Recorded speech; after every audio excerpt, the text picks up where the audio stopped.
ओम नमः सिद्धेभ्यः। ओम नमः सिद्धेभ्यः। ओम नमः सिद्धेभ्यः।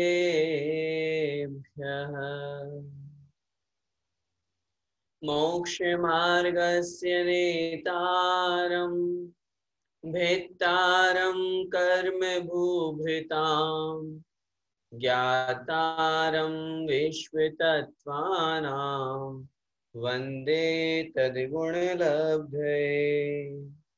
पंच परमेष्ठी भगवान की जय। द्वादशांग जिनवाणी माता की जय। संत शिरोमणि आचार्य भगवंत 108 श्री विद्यासागर जी महाराज की जय। आचार्य प्रवर श्री मानतुंग स्वामी मुनि महाराज की जय। परम पूज्य गुरुदेव निर्यापक श्रमण मुनि पुंगव श्री सुधा सागर जी महाराज की जय। अढ़ाई दीपस्थ समस्त महामुनिराजों की जय। आचार्य भगवान उमा स्वामी द्वारा विरचित श्री तत्वार्थ सूत्र जी ग्रंथादिराज का हम स्वाध्याय कर रहे हैं और तीसरा अध्याय हमारा चल रहा है। पिछले 2 दिनों में हमने अधोलोक का वर्णन पढ़ा। अधोलोक में 7 पृथ्वियां हैं। प्रत्येक पृथ्वी घनोदधि वलय, घनवात वलय और तनुवात वलय, ये 3 वात वलयों के आधार पर स्थित है। और प्रत्येक वलय के बाद में जो अंतिम वलय है तनुवात वलय, वह तनुवात वलय जो है वह आकाश पर स्थित है। जब आकाश पर स्थित होने की बात की तो आकाश किस पर स्थित है, तो आचार्यों ने लिखा आकाश स्वयं अपना आधार दिए हुए है। इन 7 पृथ्वियों की विशेषता हमने पढ़ी। इनमें बिल बने हुए हैं पृथ्वी के अंदर, इनकी मोटाई बात बताई गई। चित्र के माध्यम से भी हमने अधोलोक का नक्शा पढ़ा। कल की कक्षा में विशेष रूप से हमने उन नारकी जीवों की दुखों का वर्णन पढ़ा कि नारकियों को किस प्रकार दुख होता है। आइए एक बार हम उसका रिवीजन करते हैं, फिर उसके बाद में हम आगे आज से मध्य लोक का वर्णन प्रारंभ करेंगे। सूत्र क्रमांक 3। नारका नित्या शुभतर लेश्या परिणाम देह वेदना विक्रिया। नारका अर्थात नारकी जीव नित्य अशुभतर लेश्या, नित्य मतलब हमेशा, अशुभतर, अशुभतर मतलब अशुभ से अशुभ, पहले नरक से दूसरे में अशुभ, दूसरे से तीसरे में और अधिक अशुभ, तीसरे से चौथे में और अधिक अशुभ, इस तरह अशुभ से अशुभ लेश्या वाले, अशुभ से अशुभ परिणाम वाले, परिणाम का मतलब स्पर्श रस गंध वर्ण वाले, अशुभ से अशुभ देह माने शरीर वाले, अशुभ से अशुभ वेदना अर्थात जो पीड़ा उनको मिलती है, क्षेत्र जन्य पीड़ा है, अन्य नारकियों के द्वारा दी जाने वाली पीड़ा, वो और अधिक अशुभ से अशुभ और अशुभ से अशुभ विक्रिया वाले होते हैं। जो जो नीचे जाएंगे क्योंकि उनकी जो विक्रिया है, जिनके माध्यम से वे एक दूसरे से मारकाट करते हैं, वो भी और अधिक अशुभ अशुभ होती जाती है। तो इस प्रकार इस सूत्र में आचार्य महाराज कह रहे हैं कि नीचे नीचे ज्यादा दुख है। पृथ्वी है जो नीचे नीचे बनी हुई है, उनकी अपेक्षा से भी वर्णन अपन समझ चुके हैं। नारकी जीवों की क्या व्यवस्था है, तो वो कह रहे हैं परस्परोदीरित दुखा। परस्पर उदीरित दुखा, परस्पर मतलब आपस में, उदीरित अर्थात दिए जाते हैं, दुखा मतलब दुख। उन नारकी जीवों की व्यवस्था है कि वे एक दूसरे को प्रति समय हमेशा दुख देते रहते हैं। किसी को मारना, काटना, पीटना, सब तरह के दुख वहां में नारकी जीव एक दूसरे को देते हैं। उठाया और असी पत्र वन में फेंक दिया, उसको घसीट करके ले जा रहे हैं, तलवार की धार के जो पत्ते हैं उसके चुभ रहे हैं, निकल रहा है, सब कुछ हो रहा है, शरीर के टुकड़े टुकड़े हो रहे हैं, लेकिन उसके बावजूद वापस जुड़ जाता है, क्योंकि शरीर पारे के समान है, वैक्रिय शरीर है, उनकी अकाल मृत्यु वहां पर होती नहीं है। इस प्रकार वे नारकी जीव हमेशा निरंतर एक दूसरे को दुख देते हैं। क्या इनके अलावा और भी दुख होते हैं? तो आचार्य महाराज कह रहे हैं संक्लिष्टा सुरोदीरित दुखाश्च प्राप्त चतुर्थ्या। संक्लिष्टा संक्लेश परिणाम वाले असुर उदीरित दुखा, असुर मतलब असुर कुमार जाति के जो देव हैं, उदीरित मतलब देते हैं, दुखा मतलब दुख। संक्लेश परिणाम वाले जो असुर कुमार जाति के जो देव हैं वे उन नारकी जीवों को आपस में दुख देते हैं, उन नारकी जीवों को दुख देते हैं। लेकिन कहाँ तक देते हैं? तो आचार्य महाराज कह रहे हैं प्राक चतुर्थ्या, चौथी पृथ्वी से पहले पहले तक। कहने का तात्पर्य ये है कि जो तीसरे नरक है या तीसरी पृथ्वी है वहीं तक ये नारकी जीव, वहीं तक ये असुर कुमार जाति के देव पहुंच पाते हैं, क्योंकि देवों का गमन वहीं तक होता है, उससे आगे नहीं होता है। तो ऐसी स्थिति में उन दुखों के साथ में ये दुख भी उनकी ओर जुड़ गए। तो ये दुख तीसरे नरक तक के नारकी जीवों को वहां पर प्राप्त होते हैं। असुर कुमार जाति के जो देव हैं वे उन्हें दुख देते हैं। इस विषय में हमने कल भी आपको बताया था कि वे दुख तो देते ही हैं, लेकिन कभी कभी वो स्वयं उनको मारते भी हैं, खुद भी मारते हैं। इस तरह का वहां पर दुख नरकों में कहा गया है। आचार्यों ने लिखा है वहां पर क्षण मात्र के लिए शांति नहीं है, वहां निरंतर जीवों को आपस में एक दूसरे को दुख ही मिलता रहता है और दुख ही वे एक दूसरे को देते रहते हैं। नरक गति में या नरकायु में या उस नरक पर्याय में जीव निरंतर कर्मों के उस उदय को, असाता वेदनी को निरंतर भोगता रहता है और उन दुखों को प्राप्त करता रहता है। हमें ऐसी पर्याय में जाने से बचना चाहिए, ऐसे कार्य हम नहीं करें जिससे हम उस पर्याय को प्राप्त हो, क्योंकि ये दुख बहुत अधिक समय के लिए भोगने पड़ते हैं, कोई कम समय नहीं है। आयु की अपेक्षा से कथन कर रहे हैं अगले सूत्र में, तेष्वेक त्रि सप्तदश सप्तदश द्वाविंशति त्रयस्त्रिंशत् सागरोपमा सत्वानां परा स्थिति। तेषु मतलब उनमें, उन नरकों में, एक मतलब एक, आगे चूंकि सागरोपमा शब्द दिया हुआ है तो सागर उसका अर्थ होता है, वो लगाना है। उनमें एक सागर, तीन सागर, सप्त अर्थात 7 सागर, दश अर्थात 10 सागर, फिर सप्तदश अर्थात 17 सागर, फिर द्वाविंशति अर्थात 22 सागर और फिर त्रयस्त्रिंशत् अर्थात 33 सागर की आयु परा स्थिति अर्थात उत्कृष्ट स्थिति वहां पर उन नारकी जीवों की, नरकों की अपेक्षा कही गई है। इस प्रकार ये अधोलोक का संक्षिप्त वर्णन यहाँ आचार्य महाराज ने किया। अब अगले सूत्र से मध्यलोक का वर्णन प्रारंभ हो रहा है। अधोलोक जो है वो वेत्रासन के आकार का है। पहले आप लोगों को बताया गया था कि जो अधोलोक है वो इस तरह से आकार बना हुआ है। पूरे लोक का आकार का चित्र जब अपन देखते हैं तो वहां उन्होंने लिखा पुरुषाकार। जब कोई पुरुष अपने दोनों हाथ अपने कटी भाग अर्थात कमर पर दोनों पैर फैला के रख लेता है तो नीचे का जो आकार होता है, जिसे हम सामान्य से स्टूल होता है, स्टूल सामान रखने का या बैठने का, तो जैसे स्टूल का आकार होता है वैसे ही अधोलोक का आकार कहा गया है। तो उस आकार के समान वहां पर 7 पृथ्वियां बनी हुई हैं। उन 7 पृथ्वियों में वे नरक बिल बने हुए हैं, उनमें वे नारकी जीव रहते हैं।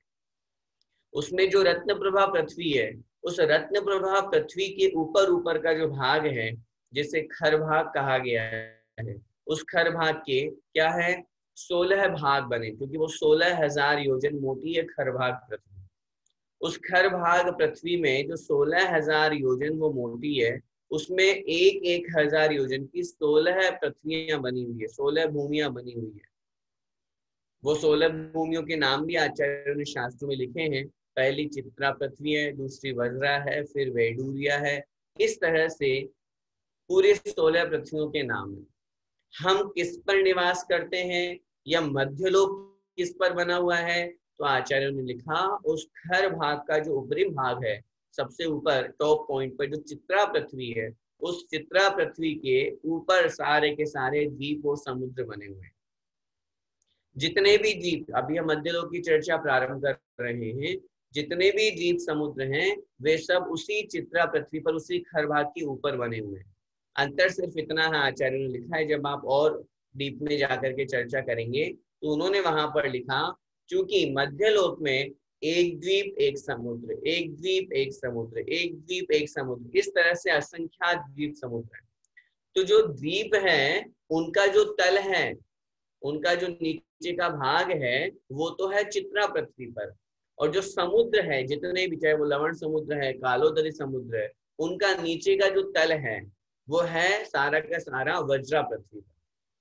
इतना सा अंतर वहां पर अपन को समझना चाहिए। बाकी मोटे रूप में कहने में यही आता है कि चित्रा पृथ्वी पर पूरे मध्य लोक की रचना है।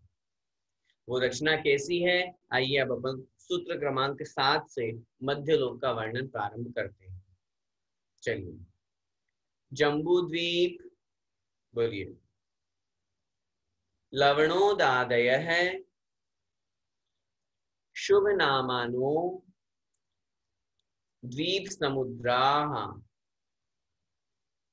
जम्बू द्वीप लवणोदादय है, शुभ नामानो द्वीप समुद्राः।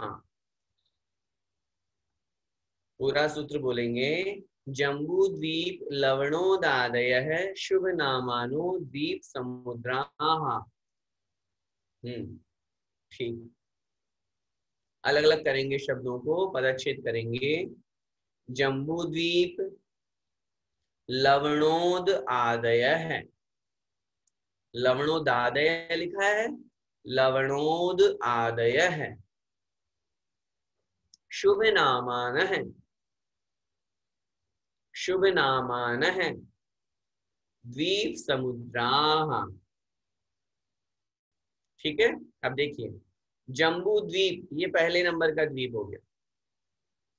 फिर लिखा है लवणोद, लवण उद, उद, उद का मतलब होता है पानी, अपन बोलते हैं ना उदक, उदक चंदन तंडुल प्रतिदिन बोलते हैं ना, तो उदक का मतलब क्या होता है, उदक का मतलब जल, पानी, तो उद का मतलब हुआ पानी, और पानी से यहाँ क्या लगाना है, समुद्र, यहाँ पानी पानी उसे पर समुद्र कहते हैं, तो लवणोद का मतलब लवण समुद्र।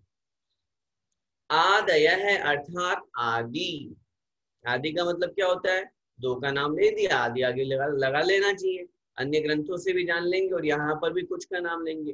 तो जम्बू द्वीप और लवण समुद्र आदि शुभ नामान है, अच्छे अच्छे नाम वाले, शुभ नामान है, अच्छे अच्छे नाम वाले, द्वीप समुद्राः, द्वीप और समुद्र है। क्या मतलब हुआ, मतलब ये हुआ मध्य लोक में क्या है वर्णन, क्या बने हुए हैं, तो आचार्यों ने लिखा मध्य लोक में असंख्यात द्वीप समुद्र है। कितने द्वीप समुद्र हैं, असंख्यात द्वीप समुद्र, एक दो नहीं है, असंख्यात द्वीप समुद्र।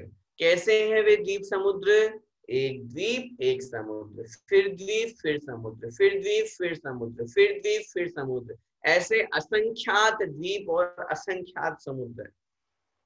रचना कैसे हो, रचना अच्छी तरह से समझिएगा, ऐसा मत समझना कि सारे के सारे द्वीप एक जगह है और फिर एक सारे के सारे समुद्र एक जगह, नहीं, पहले द्वीप है, फिर उसको चारों तरफ से घेरे हुए समुद्र है, फिर उसको चारों तरफ से घेरे हुए द्वीप है, फिर उसको चारों तरफ से घेरे हुए समुद्र है, फिर उसको चारों तरफ से घेरे हुए द्वीप है, फिर उसको चारों तरफ से घेरे हुए समुद्र है। ऐसे कहां तक पहुंचना है, तो आचार्यों ने उत्तर दिया असंख्यात तक, असंख्यात द्वीप समुद्र है। अब ये असंख्यात जो द्वीप समुद्र पूरे मध्यलोक में, मध्यलोक कितना बड़ा है, जब अपन बात करेंगे बीच का जो पार्ट है, अपने माइंड में चित्र बनाइए, जो तीनों लोक का अपन चित्र बनाते ना डायग्राम, उसमें जो बीचों बीच वाला है, जो जहां पर कमर के वहां भाग आता है ना, वो मध्य लोक का स्थान है, जो एक राजू है। अब ये जो द्वीप समुद्र अपन अन्य ग्रंथों से पढ़ेंगे या सामान्य रूप से अपन पढ़ रहे हैं, तो ये बीच में जो त्रस नाली है उसी में तो ये रचना है। अंदर जो द्वीप है हमारा, वो 7 राजू अंदर गहरा है। हमारा जो द्वीप, हमारे जो जो लोक है, द्वीप नहीं, जो लोक है वो 7 राजू अंदर गहरा है ना। ये जो चित्र बना हुआ है ये तो मात्र बाहर का फ्रंट है, 7 राजू अंदर गहरा है। तो उस 7 राजू अंदर गहरे में 3 राजू इधर उत्तर की तरफ, 3 राजू उधर दक्षिण की तरफ, उसको छोड़ करके बीच का जो 1 राजू का स्क्वायर बनेगा, 1/1 राजू, वो हमारा मध्य लोक है। या मोटे रूप में यूं समझ लीजिए कि जो पूरा का पूरा लोक बना हुआ है, उस लोक के मध्य में बीचों बीच में कुछ कम 13 राजू ऊंचाई वाला, 1 राजू लंबा, 1 राजू चौड़ा क्या है, एक त्रस्त नाली बनी हुई है। उसमें तो रहेंगे ये सारे के सारे जो नारकी जीव हैं, या मध्यलोक की जो रचना है, त्रस्त जीव जितने भी हैं, या ऊर्ध्वलोक में जितने भी वैमानिक देव रहते हैं, ये सब उसी त्रस्त नाली के अंदर है। त्रस्त नाली को हम ऐसे भी समझ सकते हैं, हम आपको एक चित्र दिखा रहे हैं, उससे आपको अच्छे से जल्दी समझ में आ जाएगा। पहले एक बार ये चित्र देखिए, जिसके माध्यम से अपन को यहाँ पर ये समझा रहे हैं। ये असंख्यात द्वीप समुद्र है। ये देखिए, ये यहाँ पे लिखा हुआ है, ये जम्बू द्वीप बीचों बीच में बना हुआ है। इसके बाद में चारों तरफ ये जो द्वीप बना हुआ है, ये देखिए, 1 मिनट, ये जम्बू द्वीप सबसे पहला, इसके चारों तरफ ये जो समुद्र है, ये लवण समुद्र आ गया। फिर उसके बाद में दूसरे नंबर का द्वीप धातकी खंड द्वीप आ गया। फिर उसके बाद में इसके बाद में दूसरा जो समुद्र आ गया। फिर उसके बाद में यहाँ पर द्वीप आ गया, फिर समुद्र, फिर द्वीप, फिर समुद्र, फिर द्वीप, फिर समुद्र। ये जो ब्लू कलर का अपन को दिख रहा है, ये समुद्र है। फिर इसके बाद में फिर द्वीप आ गया, फिर समुद्र आ गया, फिर द्वीप आ गया, फिर समुद्र आ गया। इस तरह से असंख्यात द्वीप समुद्र वहां पर बने हुए हैं। समझ में आया? ये पूरा का पूरा अपना, ये तो एक सामान्य रूप से आपको समझाया है। असंख्यात की तो अपन संख्या कैसे करते हैं। असंख्यात द्वीप समुद्र इसी तरह से बने हुए हैं जैसे ये आपके सामने चित्र बनाया गया है। एक द्वीप, एक समुद्र, एक द्वीप, एक समुद्र। अब देखिए, ये आपको पहले एक बार मोटे रूप में चित्र बता देते हैं। ये जो अपना लोक का चित्र, ये देखिए, ये लोक हमारा बना हुआ है। इस लोक में क्या रचना है? इस लोक में क्या रचना है? अधोलोक बना हुआ है। ये जो पृथ्वी अपन ने पढ़ी थी ना, ये यहां से यहां तक लंबी है पूरी, 7 पृथ्वियां ये बनी हुई है। ये आ गया अपना मध्य लोक, ये जो बनाया है निशान, यहाँ मध्य लोक है। और ये आ गया हमारा ऊर्ध्व लोक। तो त्रस्त जीवों का जो निवास स्थान, ये त्रस्त नाली जो कुछ कम 13 राजू की बनती है। तो ये जो त्रस्त नाली है, इसी के अंदर तो त्रस्त जीवों का निवास है। ये देखिए त्रस्त नाली कैसे बनी हुई है। ये अंदर देखिए, ये अधोलोक में, ये जो अधोलोक का निशान बनाया हुआ है, ये देखिए, थोड़ा सा आप लोग ध्यान देंगे अच्छी तरह से, तो हमने जो अभी आपको बताया कि जो लोक है वो 7 राजू अंदर गहरा भी है। अब जब 7 राजू अंदर गहरा है, तो ऐसी स्थिति में ये जो लोक नाड़ी, त्रस्त नाड़ी है, लोक नाड़ी पूरी 14 राजू, उसकी यहाँ चर्चा नहीं है। जो त्रस्त नाड़ी है, उस त्रस्त नाली में अंदर ये देखो कुछ कम 13 राजू की बनी हुई है।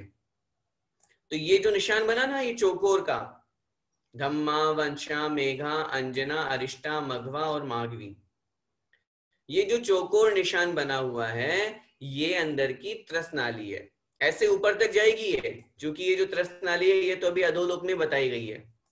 पृथ्वी पूरे में बनी हुई है, लेकिन नारकी जीव कितने में रहते हैं? बीच वाले 1 राजू वाले भाग में। पृथ्वी तो पूरी बनी हुई है। ऐसे ही ये जो मध्यलोक अपन बनाएंगे, तो ये जो यहाँ देखिए, जहां कर्सर है, ये पूरा घम्मा के ऊपर ऊपर ये वाला जो भाग है, जहां पे ये चित्र बना है, देखो ये मध्यलोक है। ये मध्यलोक का सुमेरु पर्वत दिखाया है यहाँ पे। तो इस प्रकार ये 1 राजू भाई, 1 राजू इधर से लंबा आया, 1 राजू इधर से चौड़ा, और ऊंचाई में 1 लाख योजन का हमारा जम्बूद्वीप की जो ऊंचाई है, इतना ही मध्यलोक है। इस 1 राजू वाले भाग में, इस 1 राजू वाले भाग में पूरे के पूरे 1 राजू के अंदर असंख्यात द्वीप समुद्र बने हुए हैं। ये देखिए, ये ऊपर रत्न प्रभा के जस्ट ऊपर ये जो एक छोटा सा द्वीप ये बनाया है, ये सुमेरु पर्वत है। इस तरह से ये जो रचना है, ये अपन को इस तरह से समझनी चाहिए। क्या मतलब हुआ?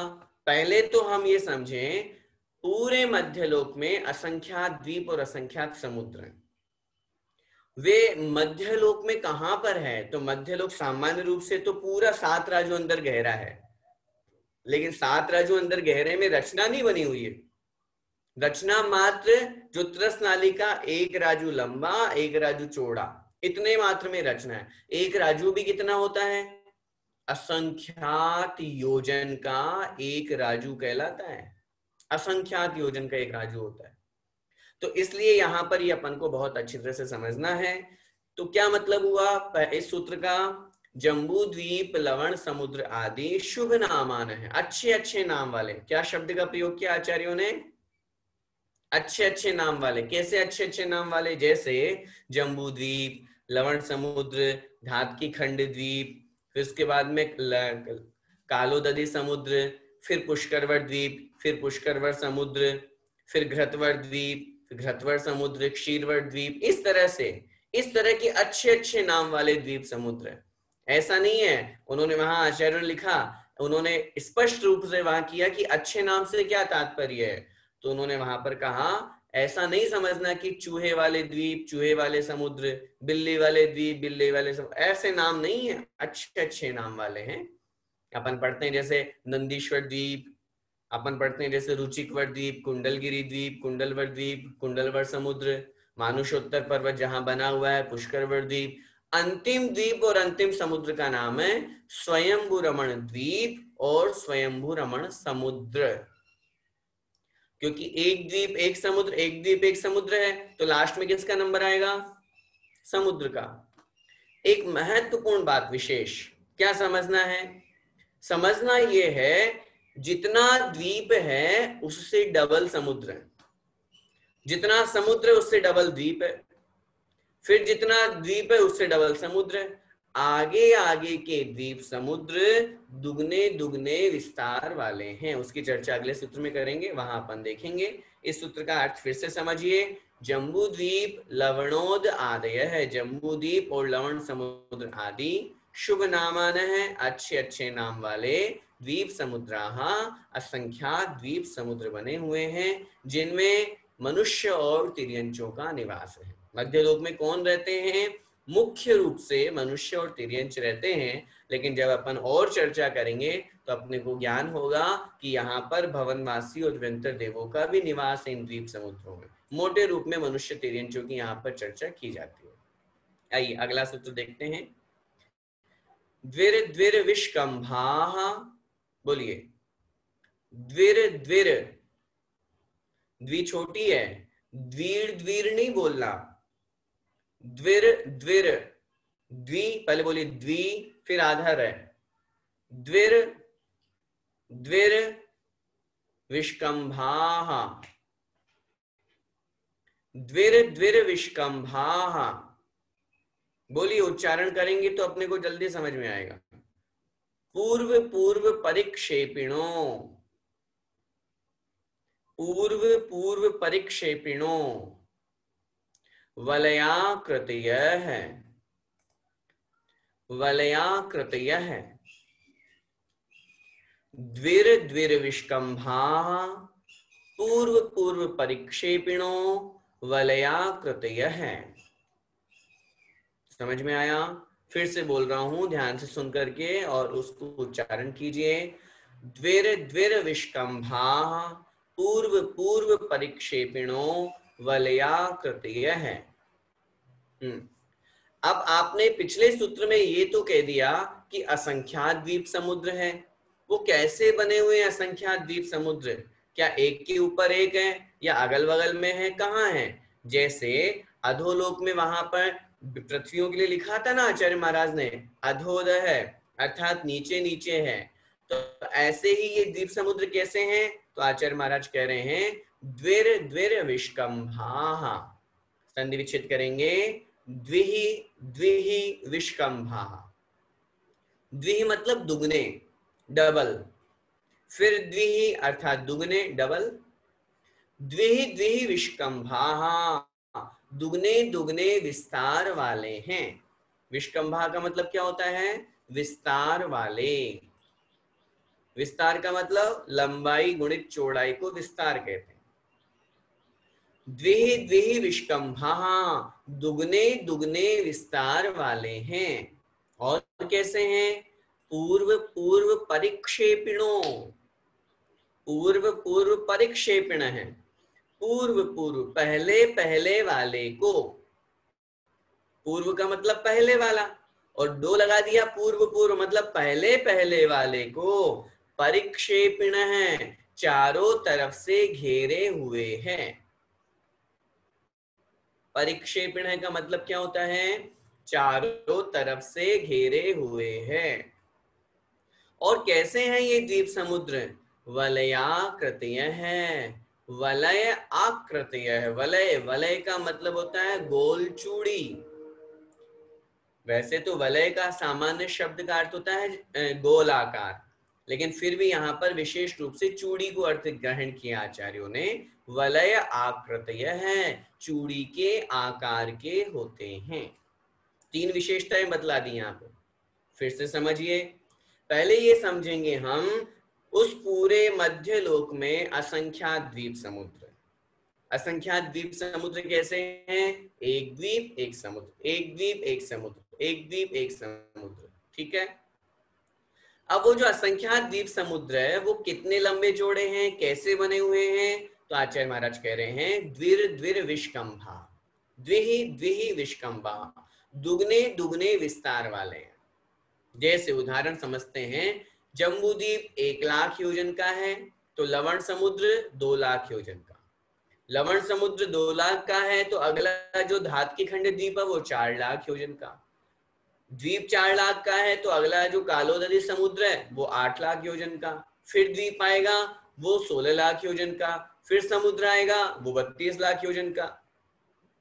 फिर आएगा जो द्वीप वो 64,00,000 योजन। इस तरह से डबल डबल लगाते जाइए। कहां तक लगाना है? अंतिम द्वीप और अंतिम समुद्र तक लगाना है। सोचिए, तो अंतिम जो समुद्र होगा वो कितना बड़ा होगा? जब अपन डबल डबल रचना करते जा रहे हैं तो डबल डबल रचना में अंतिम जो स्वयंभू रमण समुद्र है वो सबसे बड़ा है। आज थोड़ा सा अभ्यास करना। एक मतलब एक मेथड होता है, अपन जब डबल डबल रचना करते हैं तो आगे वाला जो आएगा, जैसे माना कि अपन ने 5 तक डबल किया, तो जो 5 के बाद में जो डबल आएगा वो जितने बन चुके हैं ना 5 तक, उनका 1 प्लस होगा। कैसे? एक उदाहरण समझिए। जैसे माना कि जम्बूद्वीप 1,00,000 योजन, तो जो अगला जो लवण समुद्र वो कितना होगा? 2। तो 1 और 2 कितने हो गए? 3। उसमें 1 प्लस कर लीजिए तो अगले का द्वीप का विस्तार आ जाएगा 4,00,000 योजन। फिर 4 के बाद में अपन क्या कर रहे हैं? 8,00,000। फिर 8 के 16, 16 के 32। अब 32 जहां तक आए ना उसके पहले वाले को प्लस काउंट कीजिए सारों को। मेरी बात समझ में आ रही है? 32,00,000 योजन का जो हमारे पास में द्वीप आया है उसके पहले क्या था? 16,00,000 का था ना। 16 के पहले क्या था? 8, 8 के पहले 4, 4 के पहले 2, 2 के पहले 1, तो 1 2 4 8 16, इन सबको प्लस करेंगे तो कितने आ जाएंगे? 31, 31। इन सबको ऐसे असंख्यात द्वीप समुद्रों को हम करेंगे तो अंतिम जो समुद्र आएगा वो जितने द्वीप समुद्र हैं असंख्यात, उन सबका 1,00,000 योजन ज्यादा है।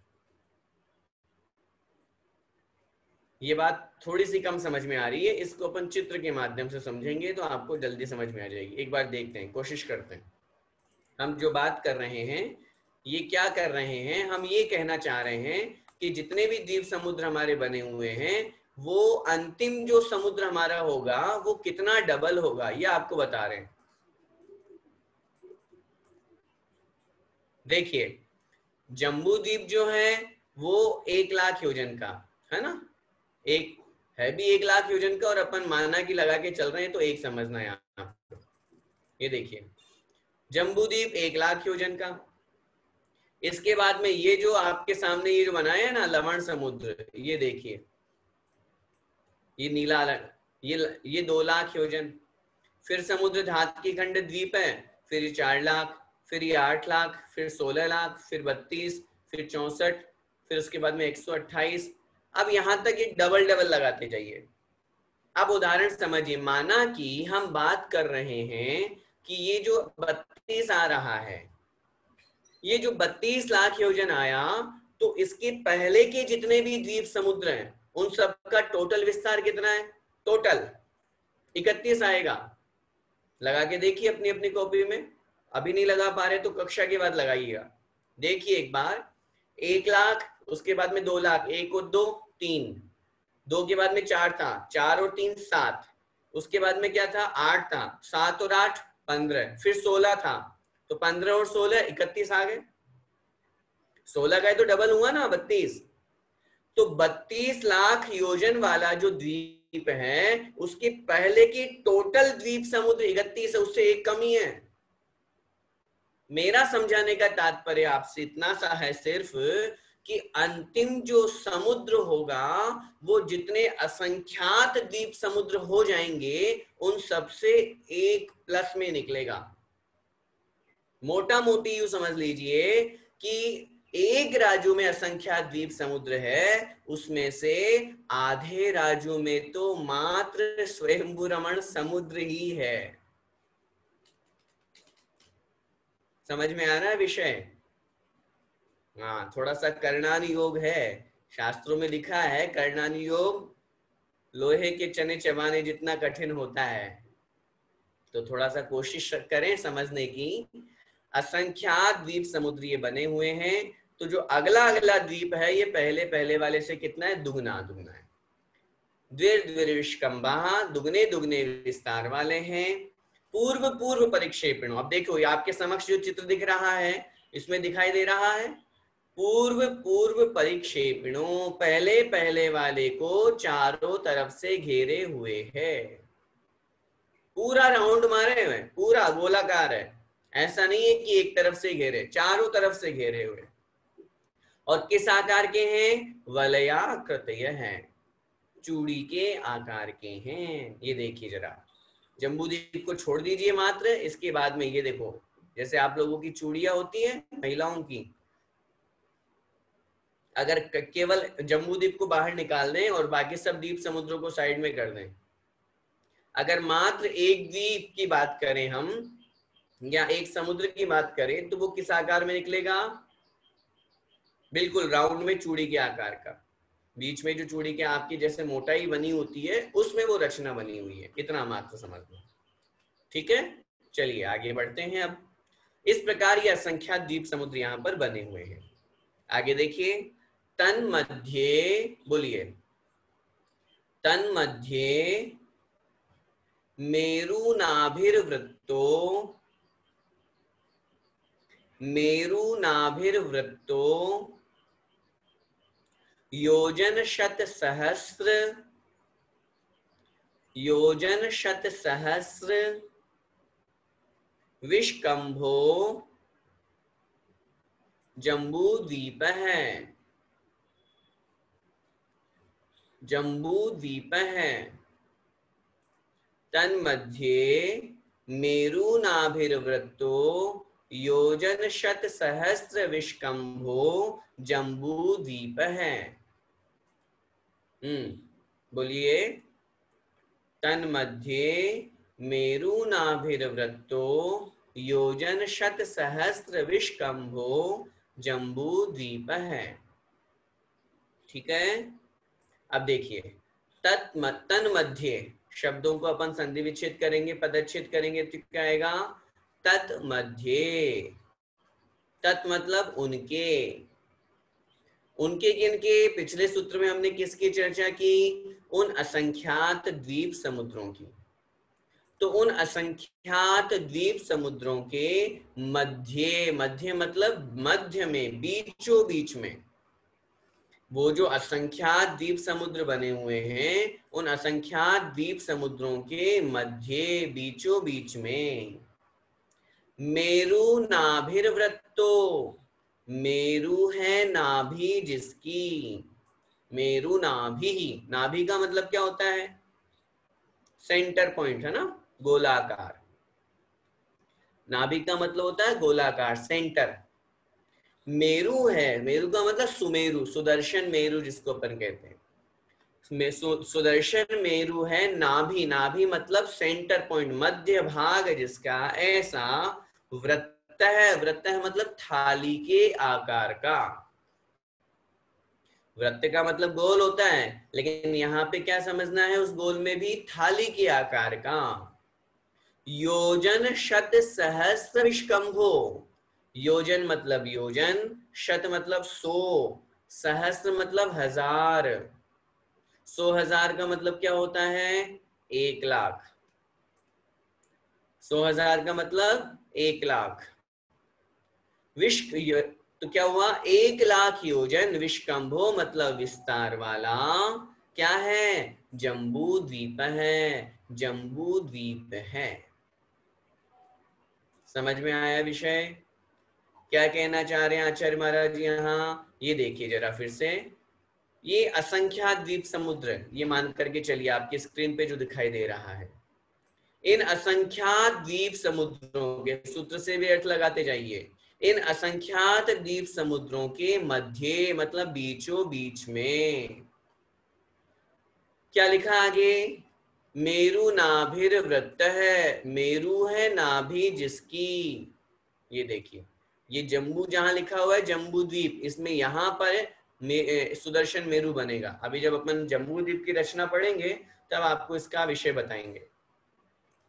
सुदर्शन मेरु है नाभि जिसकी, सेंटर पॉइंट सुदर्शन मेरु है, मतलब उन असंख्यात द्वीप समुद्रों के बीचों बीच में कौन है, जम्बू द्वीप है, और जम्बू द्वीप के भी बीचों बीच में कौन है, सुदर्शन मेरु है। और आप लोगों को जानकर के ये बड़ा आश्चर्य तो नहीं, अच्छा ज्ञान और अच्छी भावना होगी कि जो सुदर्शन मेरु है उसके नीचे का जो भाग है ये मात्र मध्यलोक का ही सेंटर पॉइंट नहीं है, ये पूरे तीनों लोकों का सेंटर पॉइंट है, पूरे तीनों लोक का सेंटर पॉइंट जम्बू द्वीप के जो जड़ बनी हुई है, जो नींव बनी हुई है उस नींव में है, जैसे चित्रा पृथ्वी अपन कहते हैं, वहां पर पूरे तीनों लोकों का ये सेंटर पॉइंट है। तो अभी अपन मध्यलोक की बात करें तो मध्यलोक के उन असंख्यात द्वीप समुद्रों के मध्य में बीचों बीच में सुदर्शन मेरु है नाभि जिसकी, यहाँ जहां मेरा कर्सर है यहाँ पर सुदर्शन मेरु 1,00,000 योजन ऊंचाई वाला सुमेरु पर्वत है, आगे अपन इसको वर्णन पढ़ेंगे समझेंगे। तो ऐसा, अब देखिए अन्य द्वीप समुद्र को तो आचार्यों ने लिखा चूड़ी के आकार का, है ना, लेकिन जो जम्बू द्वीप वो थाली के आकार का है। दोनों में अंतर क्या है, दोनों तो गोल ही होती है, अंतर है। यहाँ पे क्या समझाना चाह रहे हैं, यहाँ आचार्य महाराज दोनों में अंतर बता रहे हैं। जम्बू द्वीप की जो रचना है ये पूरी जैसे थाली में रचना होती है ना, एक अपन अपने सामने एक प्लेट रखें, थाली रखें और उसमें द्वीप समुद्र बनाएंगे तो वैसा बनेगा। और जो अन्य द्वीप समुद्र है उनकी जब अपन रचना समझते हैं तो वो जो जो जो अपना राउंड बनेगा ना, चूड़ी के आकार का जैसा राउंड, ऐसा गोल, जितना ये स्पेस होगा उस स्पेस में है उनकी रचना, ये वाला जो स्पेस है, क्योंकि मात्र इतना सही तो स्थान है, बाकी तो सब है ही नहीं वहां पे। जितने भी असंख्यात द्वीप समुद्र है वो तो मात्र चूड़ी के आकार के, तो जब चूड़ी के आकार में तो चूड़ी का जितना राउंड बनता है उतने में उनकी रचना है, गोल रचना। जबकि जम्बू द्वीप की रचना थाली के आकार से भरे होने के कारण से पहला जो द्वीप है जम्बू द्वीप वो थाली के आकार का है। और कैसा है, 1,00,000 योजन विस्तार वाला है। चाहे आप इधर पूर्व से पश्चिम तक लगाएं, चाहे उत्तर से दक्षिण तक लगाएं, ये 1,00,000 योजन विस्तार बनेगा। पूरा का पूरा जम्बू द्वीप हमारा 1,00,000 योजन विस्तार वाला है। मैंने कल भी आपसे निवेदन किया था, यहाँ पर योजन से क्या तात्पर्य हमको समझना है, योजन का तात्पर्य समझना है 2000 कोस, क्योंकि जितनी भी रचनाएं अपन पढ़ेंगे उन सब रचनाओं में महायोजन का यहाँ पर वर्णन किया गया है। ठीक है, आगे चले। तो इस तरह ये जम्बू द्वीप हमारा बना हुआ है जो असंख्यात द्वीप समुद्रों के बीचों बीच में है और थाली के आकार का गोल है, और समस्त द्वीप समुद्रों का ये नाभि कहलाता है। और उसमें भी सुदर्शन मेरु नाभि है, नाभि में विराजमान अर्थात सेंटर में विराजमान है, 1,00,000 योजन विस्तार वाला ये जम्बू द्वीप है। अब इस जम्बू द्वीप में 7 क्षेत्र बने हुए हैं, वो कैसे बने हुए हैं जरा उसके बारे में अपन देख लेते हैं। अगला सूत्र देखिए, भरत हेमवत, बोलिए, भरत हेमवत हरिविदेह हरिविदेह रम्यक हैरण्यवतैरावत हैरण्यवतैरावत वर्षाः क्षेत्राणि वर्षाः क्षेत्राणि। फिर से बोलेंगे, भरत हेमवत हरिविदेह रम्यक हैरण्यवतैरावत वर्षाः क्षेत्राणि। वो जो हमारा जम्बू द्वीप बना हुआ है, उस जम्बू द्वीप में, पहले सूत्र का अर्थ देखें, भरत हेमवत हरि विदेह रम्यक हैरण्यवतैरावत है, तो हैरण्यवत ऐरावत वर्षाः क्षेत्राणि। ठीक है। तो हैरण्यवत ऐरावत दो बन जाएंगे ऐसे। वर्षा, वर्ष, वर्ष का मतलब होता है क्षेत्र, तो वर्ष शब्द सभी के साथ में लगेगा। और फिर क्षेत्राणि शब्द भी अलग दिया है, उसका अर्थ अपन को लगाना है, क्योंकि वर्ष अंत्य दीपक है तो ये तो लग जाएगा सबके साथ। भरत वर्ष, हेमवत वर्ष, हरि वर्ष, वर्ष का मतलब क्षेत्र। फिर उसके बाद में विदेह वर्ष, रम्यक वर्ष, हैरण्यवत वर्ष और ऐरावत वर्ष। ये क्षेत्राणि 7 क्षेत्र बने हुए हैं। कितने क्षेत्र हैं? 7 क्षेत्र। कहां पर? उस जम्बू द्वीप में। अब यहां से जम्बू द्वीप की रचना प्रारंभ हो गई। जम्बू द्वीप में क्या है? उत्तर मिलेगा। जम्बू द्वीप में 7 क्षेत्र हैं। अब वो जो 7 क्षेत्र हैं, अपन उन 7 क्षेत्रों का विभाजन या उन 7 क्षेत्रों को चित्र के माध्यम से समझ रहे हैं, लेकिन वो जो 7 क्षेत्र बने वो किसके माध्यम से बने? तो आचार्य श्री भी जब ये सूत्र पढ़ाते हैं तो हमेशा कहते हैं इसके आगे वाला सूत्र पहले पढ़ लेते हैं, ताकि हम फिर चित्र के माध्यम से अच्छे से इसको समझ पाएंगे। उन 7 क्षेत्रों का विभाजन करने वाले 6 पर्वत हैं। भाई 7 क्षेत्र कैसे बने? तो 7 क्षेत्रों का विभाजन करने वाले 6 पर्वत बने हुए हैं, जिससे उस पूरे जम्बूद्वीप के 7 भाग हो जाते हैं। वो कैसे हैं? जरा अपन अगला सूत्र पढ़ते हैं, फिर चित्र में समझेंगे। तद विभाजिन है, बोलिए। तद विभाजिन है पूर्वापरायता,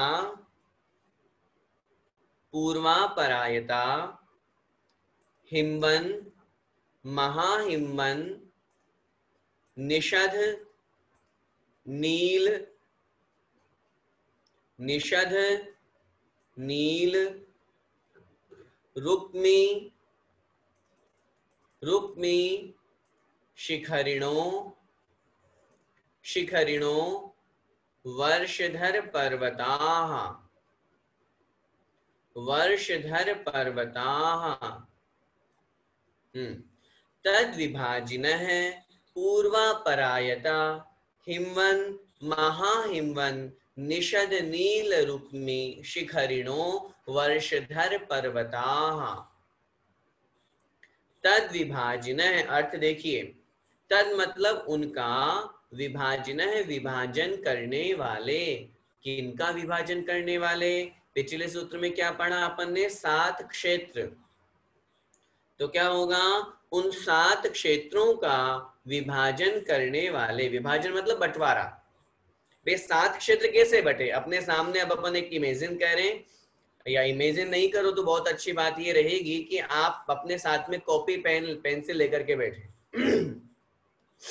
क्योंकि अब अपन ये रचना कर रहे हैं तो मात्र स्क्रीन पे तो आपको दिख ही रहा है, लेकिन खुद भी आप अगर उसको खुद ड्राइंग करेंगे, खुद बनाएंगे तो अच्छे से समझ में आएगा। तो सबसे पहले अपन एक गोलाकार बना लीजिए। ये क्या है गोलाकार? हमारा जम्बू द्वीप हो गया। इस जम्बू द्वीप के इस गोलाकार में बिल्कुल सेंटर में एक बिंदी रख दीजिए। ये क्या है बिंदी? हमारी हो गई ये सुमेरु पर्वत। अब अपन को 7 क्षेत्र बनाना है, तो 7 क्षेत्र कैसे बनाएंगे? कौन सा छोटा, कौन सा बड़ा, कौन सा कहां तक बनाना है? तो आचार्य महाराज का ये अगला सूत्र अपन को समझना है। तद विभाजन है, उन 7 क्षेत्रों का विभाजन करने वाले, पहले सूत्र का अर्थ समझिए, पूर्वापरायता, पदच्छेद करेंगे, पूर्व अपर आयता। पूर्व, पूर्व का मतलब वो पूर्व दिशा, और अपर का मतलब पश्चिम, आयता मतलब लंबे, आयता मतलब लंबे। जब भी हम कभी चित्र बनाए, मैप बनाए, हमेशा हमारे राइट हैंड की तरफ पूर्व दिशा रहती है, ईस्ट। हमेशा चित्र को देखिए, चित्र को बनाइए, हमेशा राइट हैंड की तरफ क्या रहेगा, पूर्व दिशा रहेगी। तो पूर्व अपर आयता, पूर्व से पश्चिम तक लंबे। अपर का मतलब अपोजिट, पूर्व से अपोजिट कौन सी दिशा है, पश्चिम। तो पूर्व अपर आयता, पूर्व से पश्चिम तक आयता मतलब लंबे। क्या है, आगे कह रहे हैं, हिम्मन महाहिम्मन निषद नील रुक्मी शिखरिणो वर्षधर पर्वता। हिम्मन, महाहिम्मन, निषद, नील, रुक्मिन और शिखरिन। रुक्मी और शिखरिण है, शिखरिण बहुवचन में दिया है तो शिखरी हो जाएगा, हिंदी में लिखेंगे तो रुक्मी और शिखरी। क्या है ये, वर्षधर पर्वताः। वर्षधर, वर्ष माने, वर्ष का मतलब होता है क्षेत्र, और धर माने क्षेत्रों को धारण करने वाले, मतलब पर्वत। तो ये वर्षधर सभी के साथ में जुड़ने के लिए लगाया है, और पर्वता मतलब ये 6 पर्वत है, बहुवचन वहां दे दिया। क्या मतलब हुआ, हिमवंत पर्वत, दूसरा महाहिमवंत पर्वत, तीसरा निषद पर्वत, फिर नील पर्वत, फिर रुक्मिन पर्वत और शिखरिन पर्वत। ये 6 पर्वत बने हुए हैं उस जम्बू द्वीप में, जिससे उस जम्बू द्वीप के 7 भाग, 7 टुकड़े, 7 क्षेत्र बन जाते हैं। अब कैसे बने हुए, अब चित्र में देखिए जरा, आपके सामने चित्र शेयर कर रहे हैं, ये देखिए। ये सबसे पहले तो ये जम्बू द्वीप हो गया, पूरा का पूरा गोल हमारा ये जम्बू द्वीप है, ठीक है। अब देखिए, इस जम्बू द्वीप में बिल्कुल सेंटर में क्या बना हुआ है, ये जहां पे कर्सर है, ये सुमेरु पर्वत, ये बिल्कुल सेंटर में है।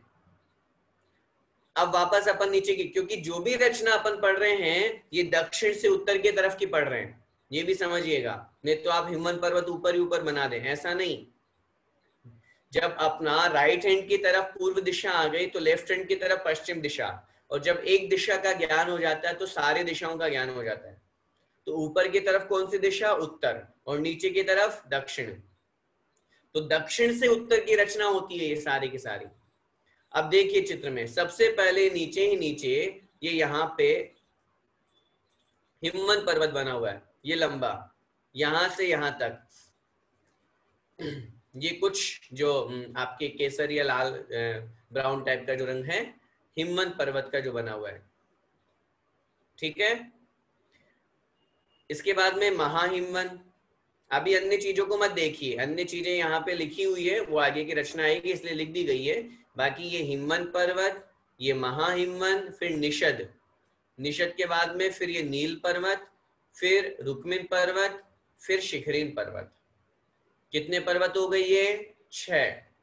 इन 6 पर्वतों के होने से 7 क्षेत्र बन जाते हैं। कौन कौन से 7 क्षेत्र, ये देखिए, ये नीचे का पूरा हो गया हमारा भरत क्षेत्र। फिर इसके बाद में ये पूरा मध्य में हेमवत क्षेत्र, फिर ये हरि क्षेत्र, फिर ये विदेह क्षेत्र, फिर उसके बाद ये रम्य क्षेत्र, और फिर ये हिरण्यवत क्षेत्र, और फिर अंतिम ऐरावत क्षेत्र। अपन पिछले सूत्र में 7 क्षेत्रों के नाम पढ़ के आए हैं।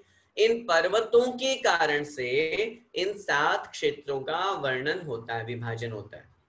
यूं हम कह सकते हैं, हिमवंत पर्वत के अधो में, नीचे में, दक्षिण में पूरा ही भरत क्षेत्र है। हिमवंत पर्वत और महाहिमवंत के मध्य में क्या है, हिमवत क्षेत्र है। महाहिमवंत और निषद के बिल्कुल मध्य में कितना है, पूरा कौन सा, हरि क्षेत्र है। निषद पर्वत और नील पर्वत के बीचों बीच में पूरा का पूरा ये विदेह क्षेत्र है। नील पर्वत और रुक्मिन के मध्य में रम्य क्षेत्र है।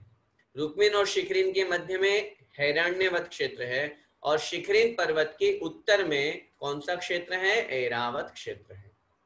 इस तरह से ये 7 क्षेत्र बने हुए हैं। 7 क्षेत्रों का विभाजन किससे हुआ, 7 क्षेत्रों का विभाजन इन 6 पर्वतों से हुआ। चित्र समझ में आ रहा है, विषय समझ में आ रहा है, और अच्छी तरह से समझने की कोशिश करें। अगर आप पहली बार पढ़ रहे हैं, दूसरी बार पढ़ रहे हैं, तो अभ्यास बार बार करें, समझे इस विषय को, ताकि हमें समझ में आए। ये पढ़ना इसलिए जरूरी है ताकि हमें पता तो चले हम कहाँ रहते हैं, दुनिया कहाँ कहाँ है, साइंस कहाँ तक पहुंच पा रही है, और हमारा जैन दर्शन, जैन धर्म, जैन विज्ञान क्या कहता है। इसको, विषय को तो समझे। अपन जब पूजा में महाअर्घ्य चढ़ाते हैं तो अपन बोलते हैं ना, जम्बू द्वीपे भरत क्षेत्रे। अब जरा देखो, ये क्या है, पूरा का पूरा गोल जम्बू द्वीप। जम्बू द्वीप में अपन कहाँ रहते हैं, ये नीचे भरत क्षेत्र में। और फिर उसमें और अपन आगे बोलते हैं, जम्बू द्वीपे भरत क्षेत्रे आर्यखंडे।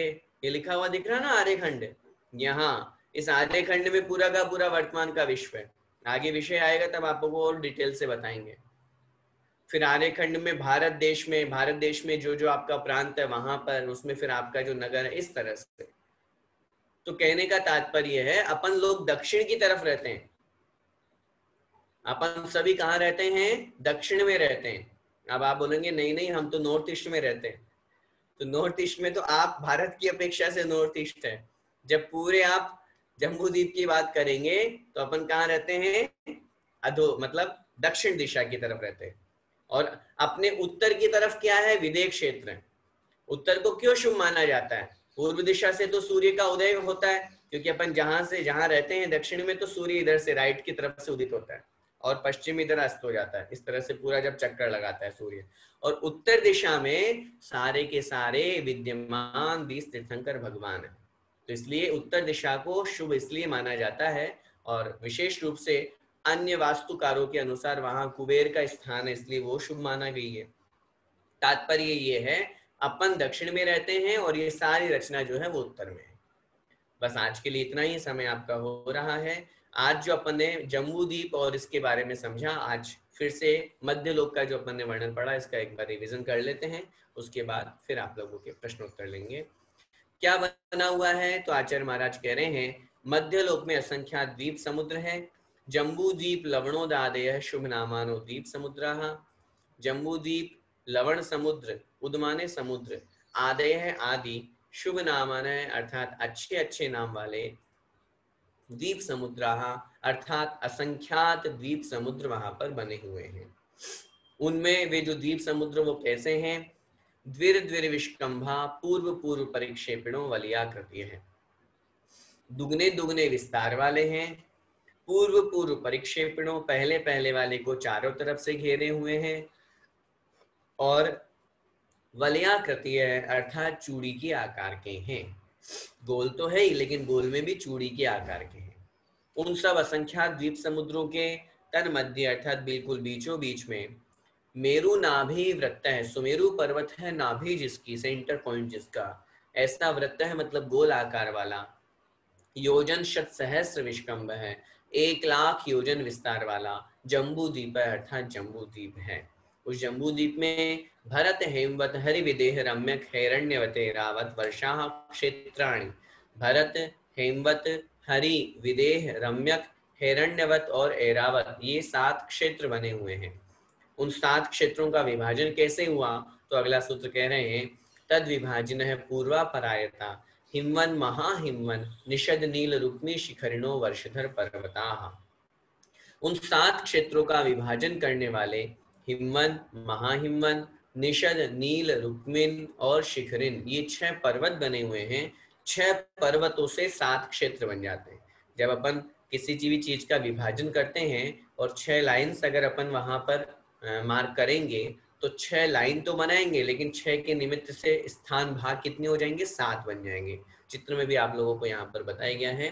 तो इस प्रकार ये 7 क्षेत्र और 6 पर्वत हैं।